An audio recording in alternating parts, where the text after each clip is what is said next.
الحمد لله الحمد لله نحمده ونستعينه ونستغفره ونؤمن به ونتوكل عليه ونعوذ بالله من شرور أنفسنا ومن سيئات أعمالنا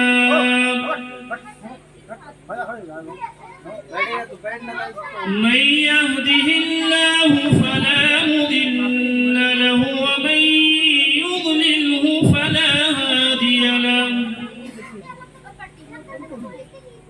ونشهد أن لا إله إلا الله وحده لا شريك له ونشهد أن سيدنا ومولانا محمدا عبده ورسوله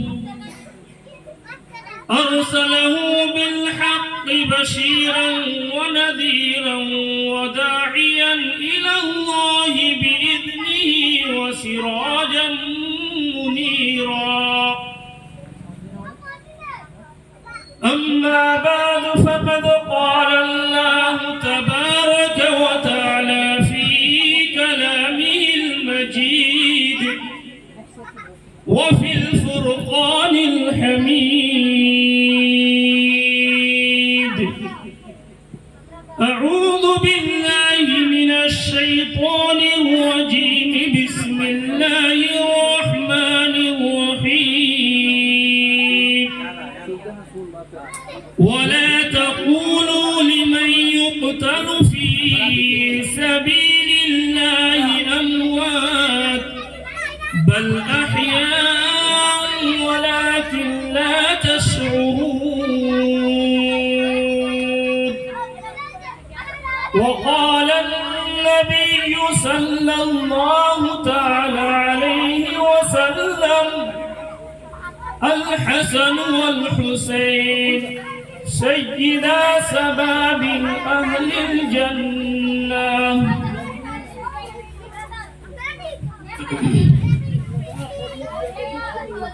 محترم بزرگان دین، معزز علماء کرام، پردہ نشین، ہمارے ماں اور بہنیں،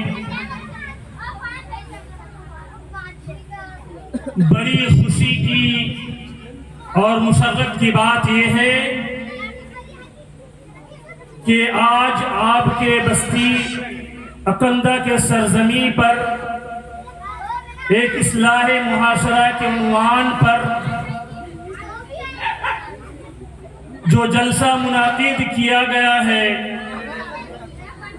سن کر بہت خوشی ہوئی کہ ہر جگہ جو ہے گناہوں کے طرف لوگ جا رہے ہیں، لیکن ان نوجوانوں نے بڑی مشقت کے ساتھ جو ہے یہ مجلس قائم کیا ہے۔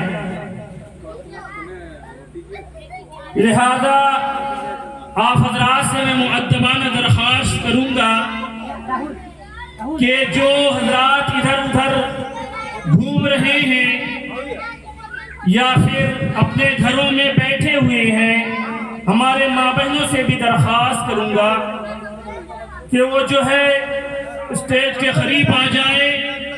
ہمارے نوجوانوں سے گزارش کروں گا کہ وہ بھی اسٹیج میں آ جائے۔ باہر سے علماء کرام جو ہیں وہ تشریف فرما چکے ہیں،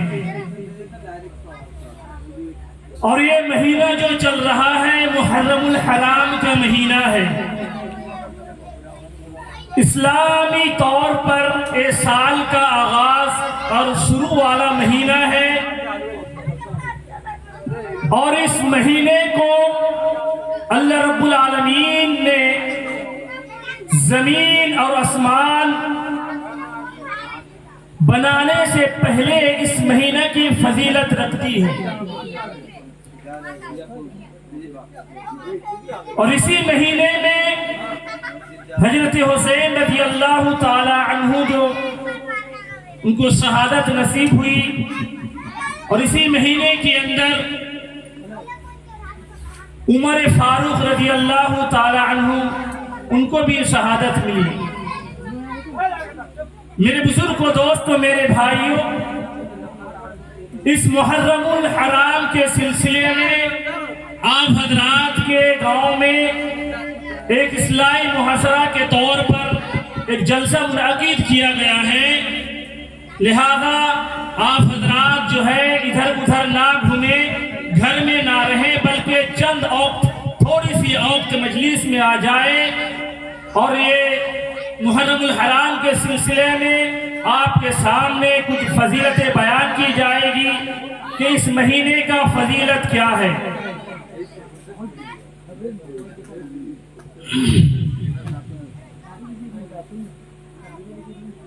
میں نے آپ حضرات کے سامنے قرآن کریم کی ایک آیت پڑھی ہے اور جناب رسول اللہ صلی اللہ علیہ وسلم کی ایک حدیث پیش کی ہے۔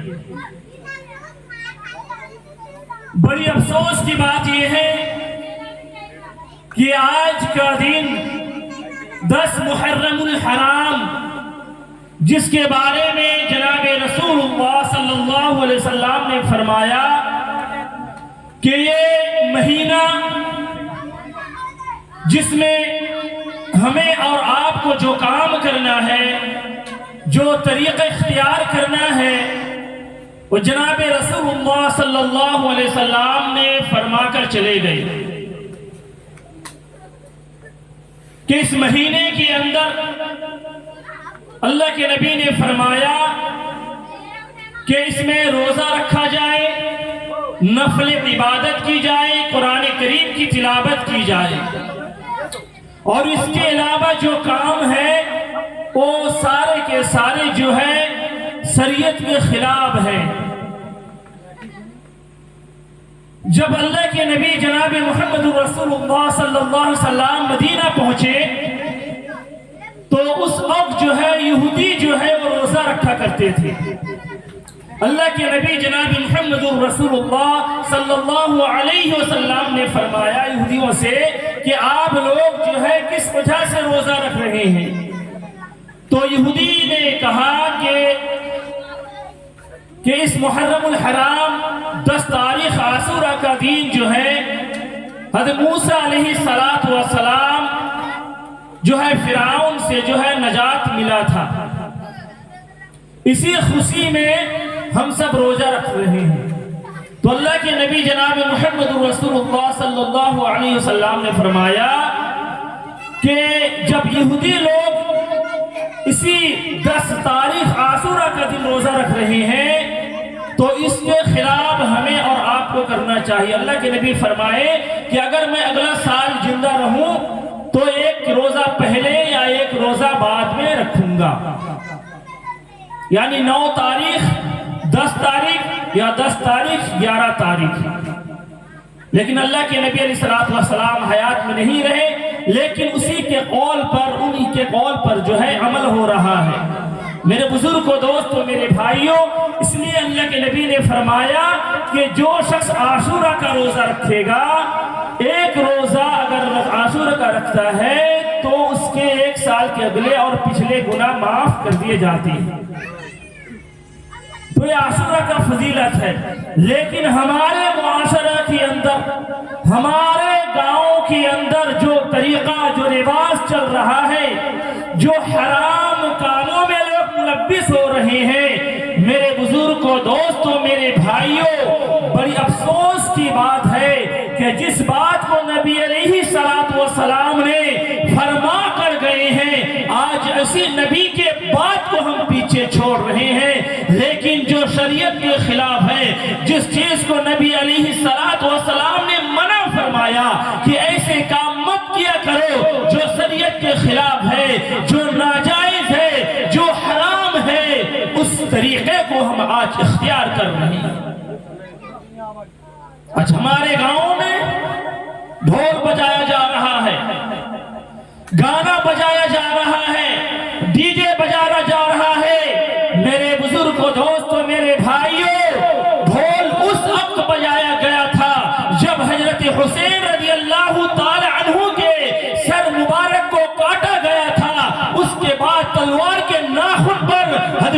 رضی اللہ تعالی عنہ کے جو ہے سر مبارک کو رکھا گیا، اس وقت خوشی میں کافر لوگ جو ڈھول بجایا کرتے تھے، جلوس لگاتے تھے، مجلس سے قائم کیا تھا کہ ہم نے حضرت حسین کا جو ہے گلا کو کاٹ دیا ہے، اس وقت جھومے تھے، ڈھول بجائے تھے۔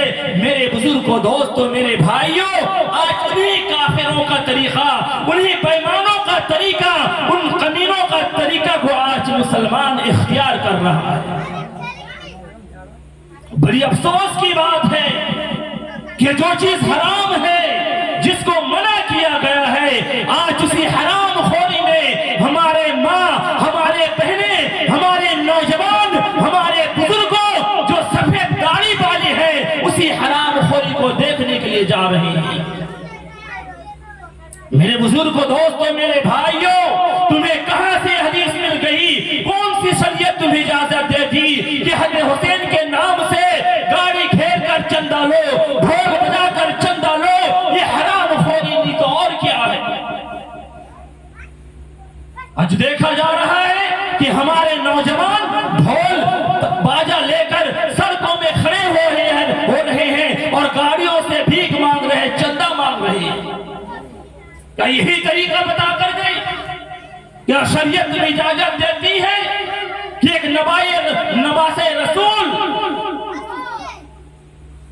جنہوں نے اپنے نانے کے دین کو بچانے کے لیے، جنہوں نے اپنے نانا کے شریعت کو بچانے کے لیے اپنے گردن کو اللہ کے راستے میں شہید کر دیا، کٹا دیا، آج اسی حسین کے نام سے ہم چاول اٹھا رہے ہیں، اسی حسین کے نام سے ہم جو پیسہ اٹھا رہے ہیں، اسی حسین کے نام سے ہم گاڑی گھیر کے زبردستی پیسہ اٹھا رہے ہیں۔ میرے بزرگوں، دوستوں، میرے بھائیوں، بڑی افسوس کی بات ہے، ایک تو گاڑی گھیرنا جہاں لوگ پیسہ دینے سے انکار کر رہا ہے، زبردستی میں سے پیسہ لے رہا ہے کہ حسین کے نام سے ہم تعزیہ منائیں گے، حسین کے نام سے ہم ڈھول بجائیں گے۔ خدا کی قسم یاد رکھو، جو تم ناجائز طریقے سے پیسہ اٹھا رہے ہو، زبردستی طریقے سے پیسہ اٹھا رہے ہو، تم میں اور غیر قوم میں کیا فرق رہ گیا؟ وہ غیر قوم جب پوجا آتا ہے، جب ان کا تہوار آتا ہے، وہ تو گھیر کے پیسہ اٹھاتے ہیں، وہ تو چندہ اٹھاتے ہیں، اور تم میں اور ان میں کیا مشابہت رہ گئی؟ اس تاریخ کو پڑھیے، جناب رسول اللہ صلی اللہ علیہ وسلم نے فرمایا، الحسن والحسین سیدا شباب اہل الجنہ۔ اللہ کے نبی فرماتے ہیں کہ حضرت حسین اور حسن جو ہے جنت کا سردار بنیں گے، نوجوانوں کا سردار بنیں گے۔ میرے بزرگوں، دوستوں، میرے بھائیوں، حضرت حسین رضی اللہ تعالی عنہ کی اس تاریخ کو دیکھیے۔ اللہ کے نبی علیہ السلام جب نماز پڑھ رہے تھے، سجدہ کی حالت میں تھے، حضرت حسین رضی اللہ تعالی عنہ آ کر کندھا پر بیٹھ گئے، نبی علیہ السلام سجدہ کو لمبا کر دیا۔ کیوں؟ اس لیے کہ اللہ کے نبی نے سوچے کہ اگر میں سجدہ سے سر اٹھاؤں، ہمارا نواسہ زمین پر گرے گا اور انہیں تکلیف ہوگی۔ فرماتے ہیں یہ بھی برداشت نہیں ہوتا تھا۔ میرے بزرگوں، دوستوں، میرے بھائیوں، آج اسی حسین کے نام سے ہم چندہ اٹھا رہے ہیں۔ یاد رکھیے کہ چندہ اٹھانے والا بھی جو گناہگار ہوگا، جو چندہ دے رہے ہیں وہ بھی گناہگار ہوگا۔ آج ہمارے ماں بہن بڑے خوشی سے چاول دے دیتی ہے، پیسہ نکال کر دے دیتی ہے۔ فرماتے ہیں کہ جو لوگ ڈھول کے ساتھ آیا چندہ اٹھانے کے لیے، ان کو جتنا گناہ ملے گا، آپ نے اپنے گھر سے چاول نکال کر دیا ہے، ان کو بھی اتنا گناہ ملے گا۔ دونوں برابر شریک، اس لیے کہ گناہ کا ساتھ دینے والا بھی گناہگار ہوگا۔ آج ہمارے ماں اور بہنیں بڑے خوشی سے ہوتی ہیں کہ بھائی تعزیہ لے کر آیا ہے، ڈھول لے کر آیا ہے، اپنے بچوں کے ہاتھ سے چاول پیسہ دے رہے ہیں۔ میرے ماں اور بہنیں سن لیجئے کان کھول کر، یہ جو آپ چاول پیسہ دے رہی ہے یہ حرام ہے، حرام ہے، حرام ہے، کیونکہ گناہ کے کام میں کسی طرح کا تعاون جائز نہیں ہے۔ صحیح ہے۔ آج مدرسہ والے آ جائے تو زبان سے نکلتی ہے، ارے روزانہ مانگنے کے لیے آ جاتا ہے۔ شیطان ہمارے دماغ میں ایسے غلغلہ پیدا کر دیا کہ جہاں گناہ کا کام ہو رہا ہے ہماری ماں بہنیں بڑی خوشی اور مسرت کے ساتھ جا رہی ہے، اور جہاں دین کا کام ہوتا ہے، جہاں دین کا فائدہ ہوتا ہے، جہاں قرآن کی تعلیم ہوتی ہے، جہاں دین سکھایا جاتا ہے، ان کے لیے اگر پیسہ مانگو تو کہا کہ پیسہ نہیں ہے، ہاتھ کھینچ لیتی ہے۔ میرے بزرگ دوستو، میرے بھائیوں، حضرت حسین رضی اللہ تعالی عنہ، کربلا کا میدان، آپ حضرات ان واقعات آپ حضرات کو معلوم ہوگا، میں مختصر طور پر میں بیان کر دیتا ہوں کہ جب حضرت حسین رضی اللہ تعالی عنہ کربلا کے میدان میں پہنچے، اپنے کنبہ سمیت 72 آدمی،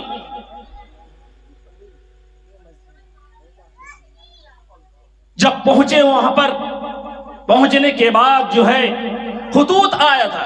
سب سے پہلے جب مدینہ میں رہے تو اس وقت کوفہ سے خطوط آ رہا ہے، خط کہ آپ آ جائیے کوفہ، آپ کے ہاتھ ہم بیعت ہونا چاہتے ہیں۔ لیکن اس وقت 4 بڑے بڑے صحابہ جو موجود تھے انہوں نے منع کیا کہ آپ مت جائیے، لیکن حضرت علی رضی اللہ تعالی عنہ کا جو ہے کوفہ گڑھ تھا۔ لوگ جب خطوط بھیجتے رہے کہ آپ آ جائیے کوفہ کے اندر، ہم لوگ جو ہے بیعت ہو جائیں گے۔ سفر شروع کر دیا۔ جب کربلا کے میدان میں پہنچے تو ان لوگوں نے جو ہے 3 شرط، حضرت حسین رضی اللہ تعالیٰ عنہ نے 3 شرط رکھا کہ آپ جو ہے ہمیں یزید سے ملاقات کروا دیجئے، یا پھر ہمیں مدینہ بھیج دیجئے، یا پھر ایسے اسلامی ملک میں بھیج دیے کہ اس وقت میں جہاد کرتے کرتے کیا ہے فتح کر لوں۔ تو ان لوگوں نے کہا کہ نہیں، نہ آپ کو یزید سے ملاقات کی اجازت ہوگی، نہ مدینہ واپس جانے کے لیے اجازت دیا جائے گا، اور نہ کسی اسلامی حکومت پر آپ لوگ کو بھیجا جائے گا، بلکہ آپ لوگوں کو ہم سے جنگ کرنا پڑے گا۔ کیوں؟ اس لیے کہ حضرت حسین رضی اللہ تعالی عنہ اگر یزید سے بات چیت کر لے تو ان کا یہ جو خط بھیجتے تھے ان کا جو ہے کھل جائے گا چٹھا کہ ان لوگ کو بلائے تھے اس لیے ہم آئے ہیں، تو اس لیے یزید سے بھی ملاقات کرنے نہیں دیا۔ خیر میرے بزرگ کو دوستو، میرے بھائیوں، حضرت حسین رضی اللہ تعالی عنہ وہ جب اجازت نہیں دی گئی تو جنگ کے لیے تیار ہو گئے۔ ایک ایک آدمی جا رہا ہے، شہید ہو رہا ہے، جا رہا ہے، شہید ہو رہا ہے۔ اس کے بعد حضرت حسین رضی اللہ تعالی عنہ کے بڑے بیٹے علی اکبر کا وقت آیا، کہا کہ بیٹے تلوار اٹھاؤ اور میدان میں کود جاؤ۔ میرے بزرگ کو دوستو، میرے بھائیوں، جب وہ بچہ جانے لگا، بڑا بیٹا حضرت حسین رضی اللہ تعالیٰ کہنے لگے کہ بیٹے کم سے کم تمہارا پیشانی تو چوم لینے دو۔ میرے بزرگ کو دوستو، کیسا باپ ہے، جانتا ہے کہ میرا بیٹا جائے گا لیکن واپس نہیں آئے گا۔ اگر ہمارا بچہ آپ کا بچہ ہو، اگر آپ کو معلوم ہو کہ میرا بیٹا جو ہے بازار جائے گا تو وہیں پر کیا ہے ختم ہو جائے گا، تو آپ اس کو نہیں جانے دیں گے کہ بیٹا مت جاؤ۔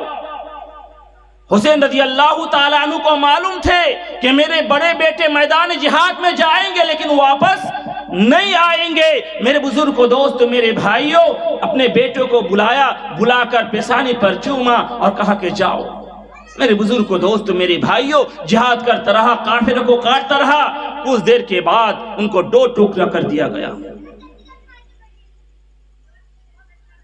جب اپنے بڑے بیٹے کے پاس پہنچے، لاش کے بعد 2 ٹکڑا پڑا ہوا ہے، خیمہ سے آواز آنے لگی، عورتوں کا چیخ و پکار، چھوٹا بیٹا علی اصغر تڑپ رہا ہے پانی کے لیے۔ باپ تو باپ ہوتا ہے، جب عورت کی آوازیں سنی تو حضرت حسین رضی اللہ تعالیٰ عنہ پلٹ کر آئے۔ جب خیمہ میں دیکھا کہ بیٹا، چھوٹا بیٹا، معصوم سا بچہ پانی کے لیے تڑپ رہا ہے، عورتوں نے کہا کہ جاؤ اس بچہ کو پانی پلا لو۔ حضرت حسین رضی اللہ تعالیٰ عنہ کہنے لگے کافروں سے کہ تمہارا دشمن میرے ساتھ ہے، اس بچے کو پانی دے دو۔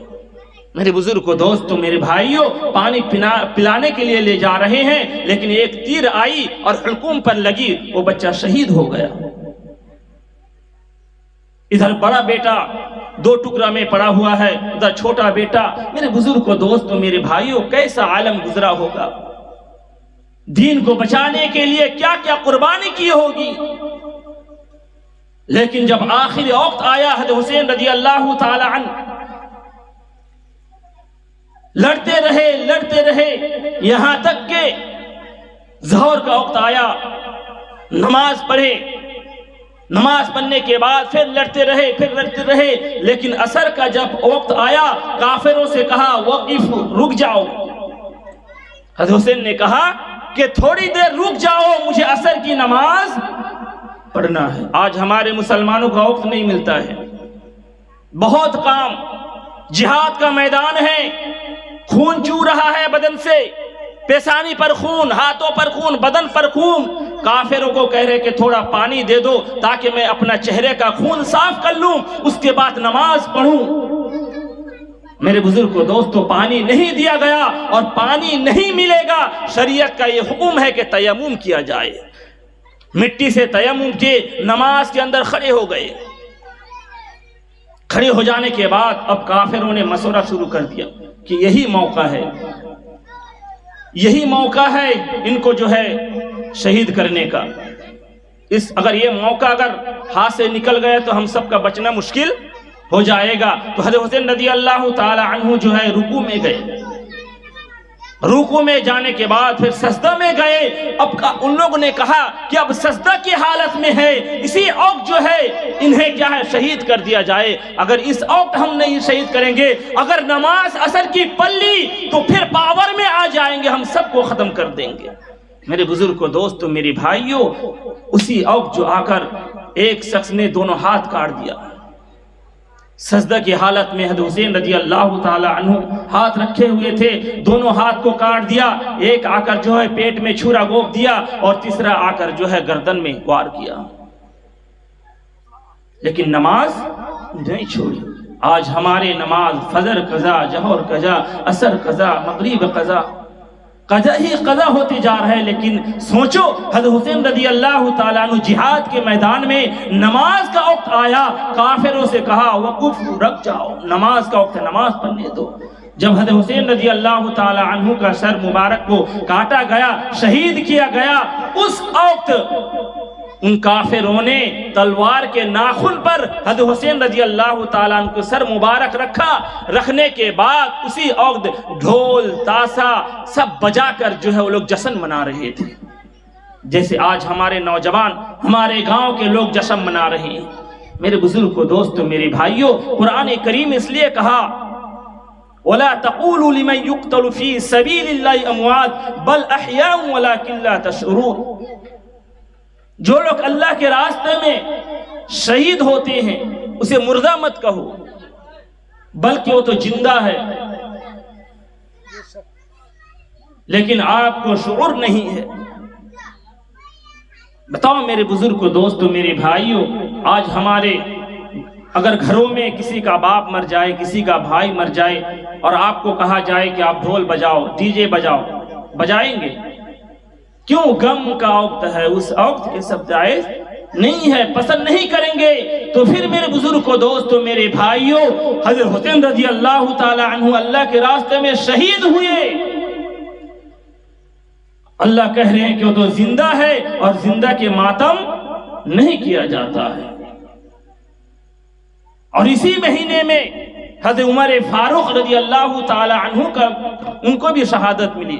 27 ذی الحجہ حضرت عمر فاروق رضی اللہ تعالی عنہ نماز پڑھائے تھے مسجد میں، اور ان کا یہ طریقہ تھا کہ جب فجر کی نماز پڑھاتے تو پہلے سب کو کیا ہے سیدھا کرتے، سیدھا کرنے کے بعد امامت کے لیے کھڑے ہوتے۔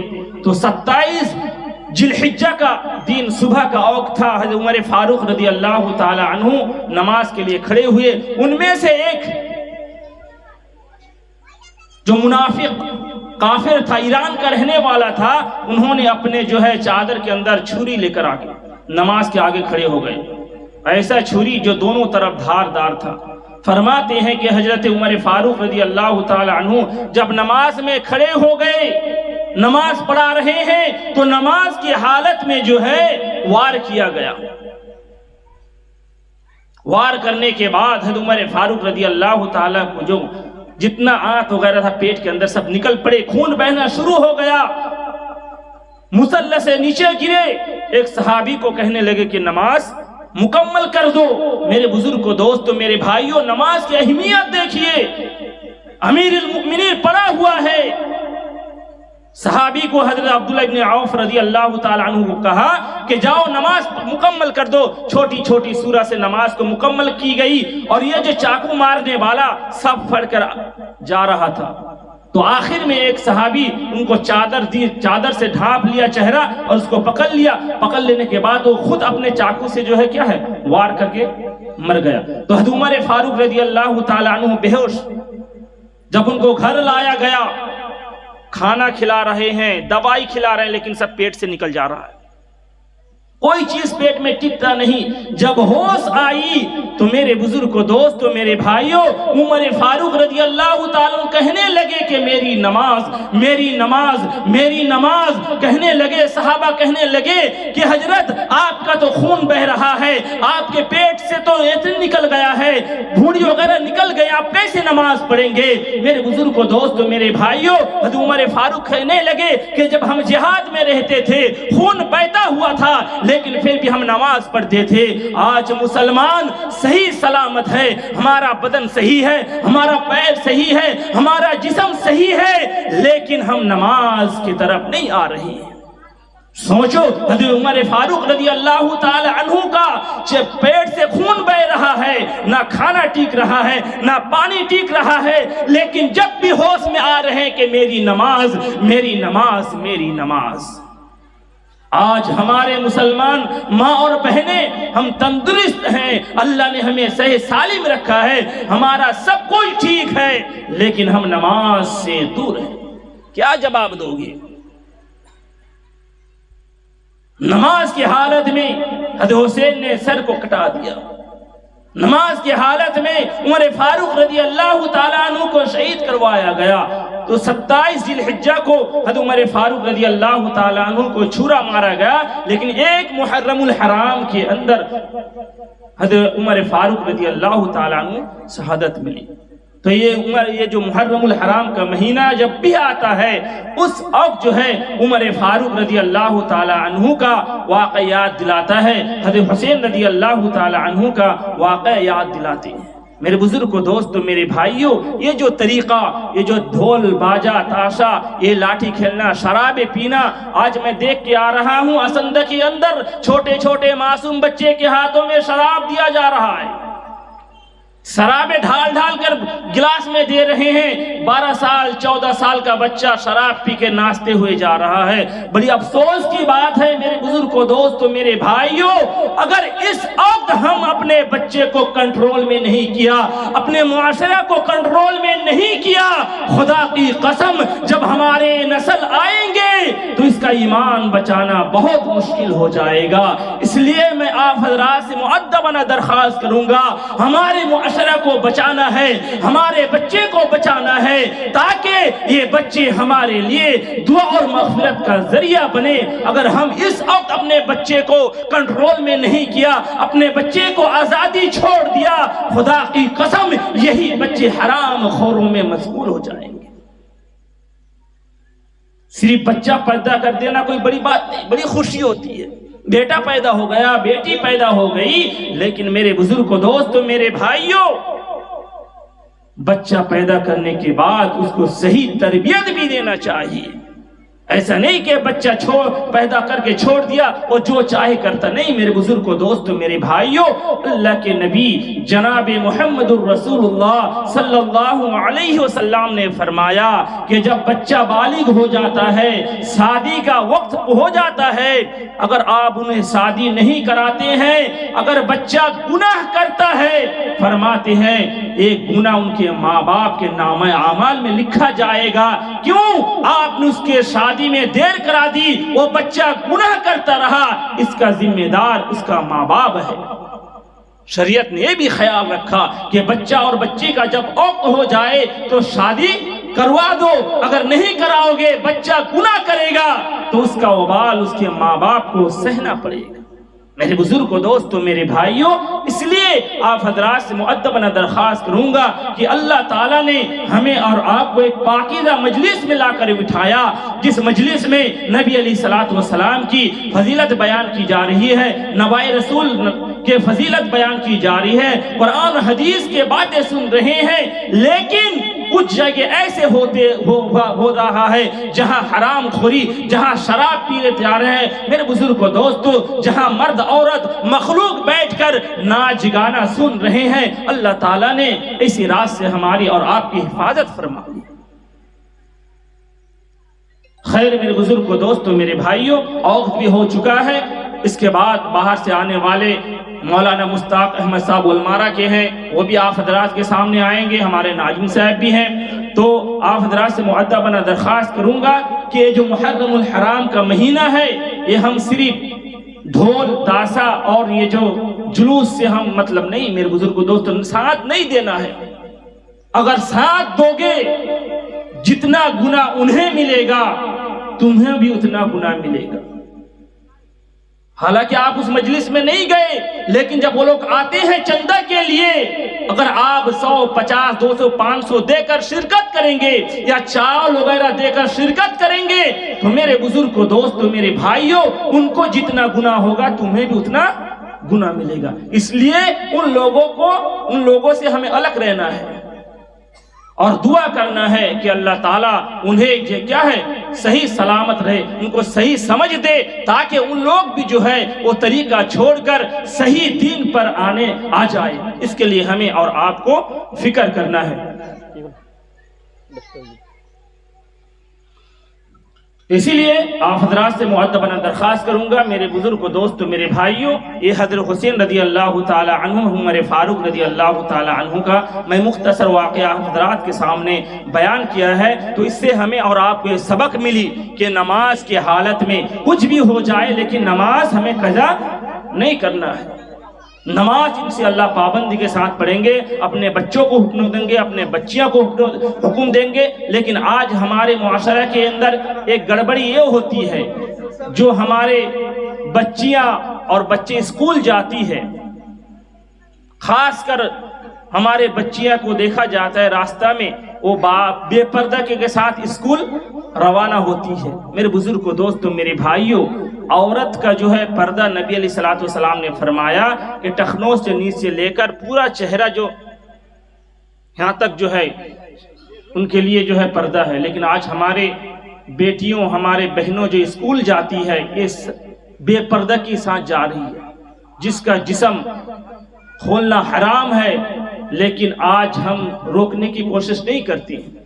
آج بے بال چھوڑ کر جا رہے ہیں، جسم دکھا کے جا رہی ہے، آج اسی پہ ہمارے ماں باپ جو ہے خوش ہیں کہ دیکھو ہمارے بچی کیسی جا رہی ہے۔ میرے بزرگوں، دوستوں، ہمارے جو معاشرہ کو پاک اور صاف کرنا ہے، اگر معاشرہ صحیح نہیں ہوا تو میرے بزرگوں، دوستوں، میری بھائیوں، یہ معاشرہ میں اگر گناہ ہوتا رہے گا پھر ہمارے معاشرہ کے ہمارے بچوں کو، ہمارے بچیوں کو بچانا بہت مشکل ہو جائے گا۔ اللہ تعالیٰ سننے سے زیادہ عمل کی توفیق عطا فرمائے۔ آپ حضرات جو اتنا آپ لوگ بہت اطمینان سے اور سکون سے سن رہے ہیں، اسی طریقے سے ہمارے اور بھی دیگر علماء بیٹھے ہوئے ہیں، آپ حضرات کے سامنے جو ہے فضیلت حسین اور دین کی موٹی موٹی بات بیان کریں گے۔ اللہ تعالیٰ سننے سے زیادہ عمل کی توفیق عطا فرمائے۔ وآخر دعوانا الحمدللہ رب العالمین۔